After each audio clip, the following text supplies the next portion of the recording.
Hey, it's Mike Brennan. We're back once again on MITech TV, and we have a longtime friend, Paul Eisenstein, who's our auto expert. Gosh, he's been covering it since the 90s, I believe, right? Actually, since 1979. Whoa, okay, that's a real veteran there. So, just like in technology, he's seen lots of things come and go.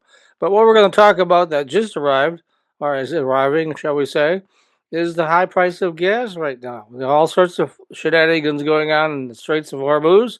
And as of Monday, as we record this, they're now blocking, I guess everybody gets blocked. Nobody gets out, right? Or gets in or out, right? If you can come up with any clear indication of what our president is doing at any particular moment, and then be sure that it isn't totally the opposite thing he's doing 2 hours later, you're a miracle worker because we don't know. Right now, as we tape, as you said, he's threatening to blockade and not let anybody through, which of course could create all sorts of chaos with some of our allies and some of our enemies if they decide to see this as an act of war. Uh, the thing that matters to Americans, of course, is gasoline, and we topped the $4 a gallon mark. What is it? A week some ago, and according to GasBuddy.com and AAA, both of whom track gas prices on an ongoing basis, I think we got up to about 415, 416, and then settled back a bit when it looked like we have some sort of ceasefire. Uh, the lowest I've seen on Gas Buddy since it broke $4 and started rising was about 407, 406. Unfortunately, today, with what's happening, gas prices are on the rise again. I guess the important thing is it's over $4, and petroleum prices on the commodity market are continuing to go up. So, barring some breakthrough, it's going to be over $4 for a while. And if things get bad, some of the experts are talking about the possibility. You ready for this, Mike? $5. Yeah, that'll cut back on travel, that's for sure. The other thing is petroleum is used for so many other things like diesel, which is the trucking industry, which means all those groceries and everything else under the sun that moves by the big semi trucks. They're paying a heck of a lot more. And then farmers, fertilizer. Their fertilizer prices are jumping way up, and now it's planting season, and so they're complaining. I mean, it's amazing how much that impacts the entire economy. And then getting to your point of what our allies and adversaries are going to say, yes, it's true that we have a lot of oil and gas and whatnot in the United States, but it's a world commodity price. But more importantly for Europe, in fact, there was riots in Ireland over the weekend because people couldn't get gas. They were waiting in line and couldn't get gas. And then China and India are dependent on the oil coming out of that part of the world, and they're not exactly friendly towards this. So what happens next, right? Yeah, well, here's the thing. I've seen this on social media with some of the posts and on our site where people go, wait a second, we're supposedly energy independent. Why does it matter? And it's sometimes hard to explain to people that the way the energy industry works, ExxonMobil and BP and all that, they don't care where they get it from. They go by the commodity price. So even if that tank of gasoline you get actually came from some Michigan well, and remember, we do have some wells here in Michigan, uh, the oil industry is going to charge you based on commodity prices worldwide. And that means that right now, depending on where the oil is sourced from, it could be at 90 or even over $100 a barrel. And you raised a very interesting point, Mike. It's not just gasoline. And this is where a lot of people are going to be shocked going forward, whether they are planting a garden or they are waiting for a delivery from Amazon or they are taking a trip or they're buying something that uses plastic.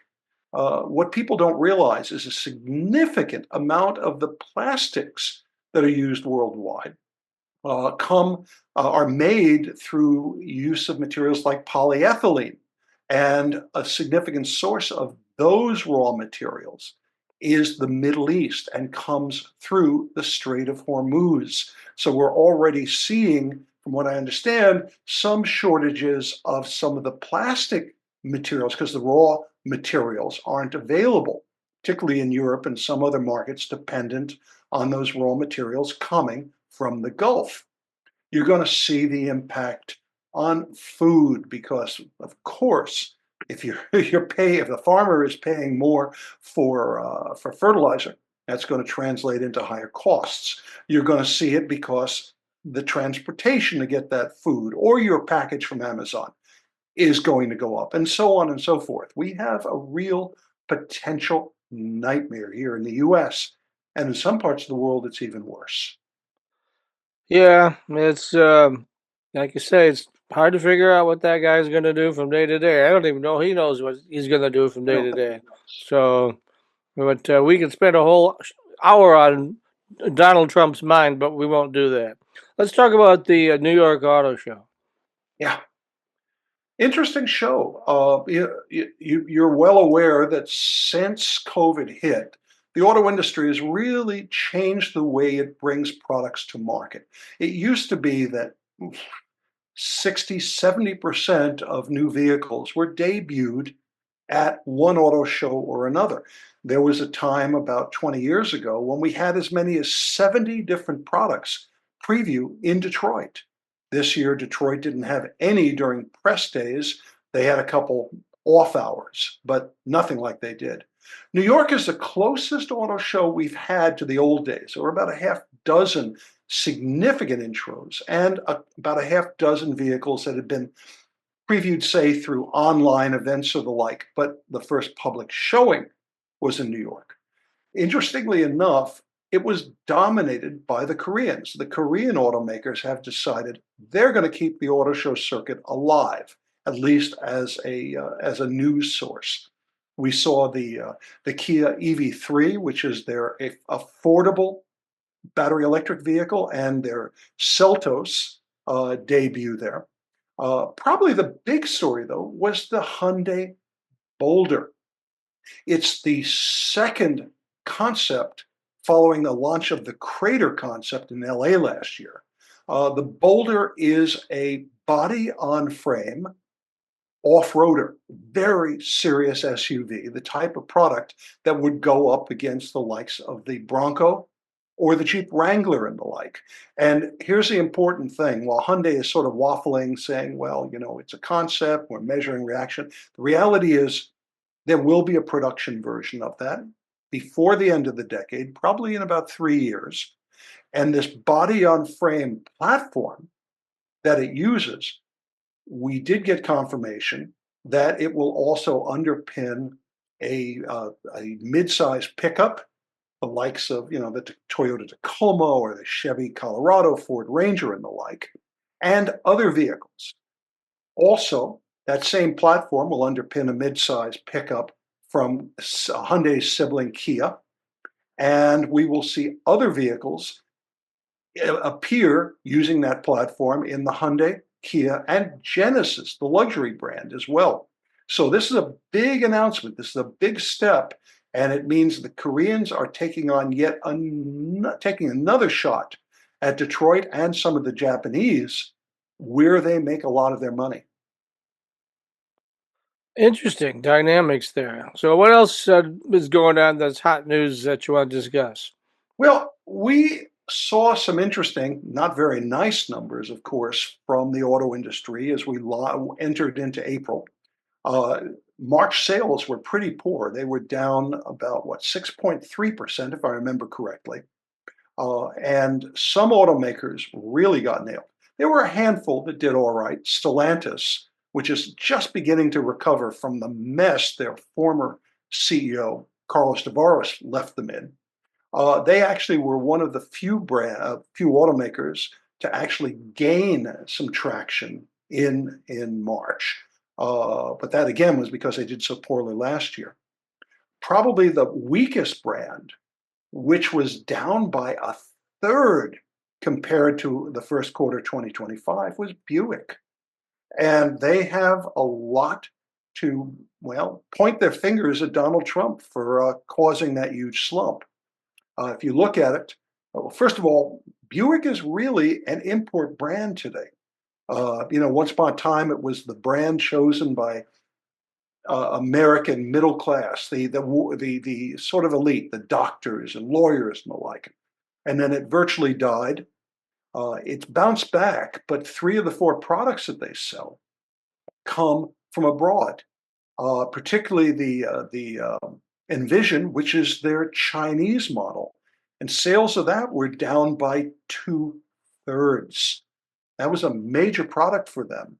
And it's just nailed because, of course, Chinese vehicles, Chinese auto imports are faced with something like a 45% tariff, and if they're all electric, with 100+% tariff. But also 2 other models, the other 2 entry models from Buick come from Korea, and they face 15% tariffs. So Buick is in a very, very bad state right now, and it's not clear what it will take to turn things around. So what's going on with GM and Ford these days? How do you read them? Well, they're both trying to figure out exactly what they're doing. GM did reasonably well, with a couple exceptions, Buick being one of them during March. Some of the brands did reasonably well. Cadillac did surprisingly well. And here is the surprising thing about Cadillac. They are bucking the trend. Their EV sales are actually up so far this year. Part of that reflects luxury buyers aren't as worried about the price of EVs. In many cases, they didn't get the federal tax credits anyway. They didn't qualify for them because their income was too high or the price of the vehicle. But also because Cadillac has rolled out so many different EVs.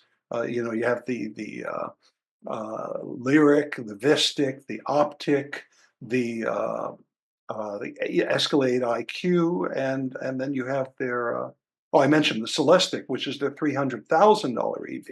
Now that's hand built; they're selling them in 1s and 2s, but their mainstream EVs, like the Lyric, are doing very, very well. So there are reasons to believe maybe EVs aren't going to disappear like a lot of people thought, especially now with fuel prices.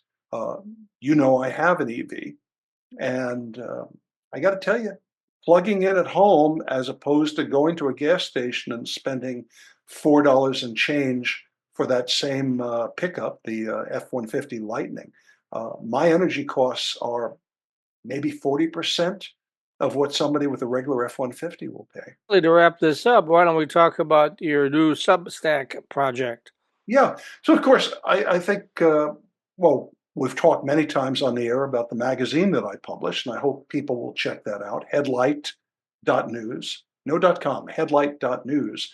But I've just joined in with a group of journalists, automotive journalists, veterans all, and we've launched a Substack, and we're taking a different approach from the standard Substack strategy. People are out there, they set up a Substack, and most of them are publishing maybe once a week, sometimes not even that regularly.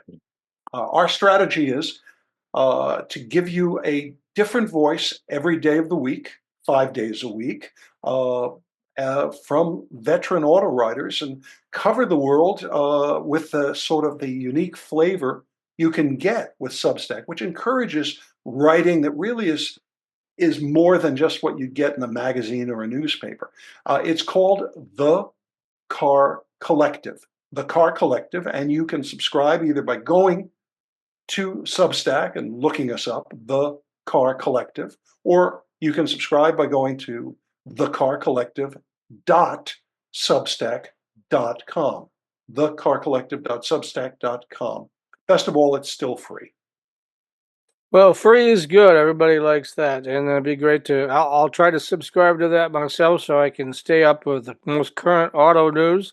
I spread myself real thin, covering lots of technologies, so that'd be good to be able to have one that I could count on. So one more time, and then you're still doing Headlight.news, though, right? Still doing Headlight.news, and I again am one of 5 journalists doing the Car Collective. And some of these names are going to be familiar. Gary Vasilash, who's been around for years and is a co-host of Autoline TV. Ron Sessions, who is best known for his decades of work with Motor Trend. Larry Prince, who is syndicated. I think I'm trying to remember the numbers. It's in the tens of millions of people read Larry every week in papers like the Detroit News and the Free Press. And um, he's doing some unique content for us. And then Michael Strong, who I know you've had on the show and are familiar with. Mike is probably the lowest key of all of us, but has been covering the auto industry for 30 odd years himself.